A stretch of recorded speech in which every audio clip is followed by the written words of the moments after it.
আমি আস্তে আস্তে নিজেকে সেই সব জায়গা থেকে সরিয়ে নিচ্ছি যেসব জায়গায় আমি আমার উপস্থিতির গুরুত্ব পাইনি।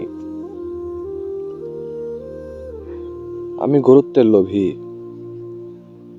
যেসব জায়গায় আমি গুরুত্ব পাই না সেখান থেকে বের হওয়াই আমার প্রধান লক্ষ্য।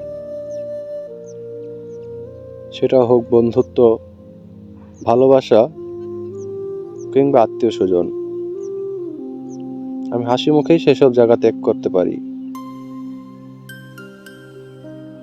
নিজের প্রতি এতটুকু ভালোবাসা থাকাটা দোষের কিছু নয়। এতটুকু ভালোবাসা নিজের প্রাপ্য। আসলে আমরা মানুষকে ভালোবাসতে গিয়ে, মানুষকে ভালো রাখতে গিয়ে নিজেদের দিকে খেয়ালই করি না। আসলে আমাদের নিজেরও যে ভালোবাসার প্রয়োজন সেটা কোনো খেয়ালই করি না। আজ থেকে নিজেকে ভালোবাসুন। দেখবেন জীবন অনেক সহজ হয়ে গিয়েছে। নিজের যত্ন নিন, নিজেকে ভালোবাসুন।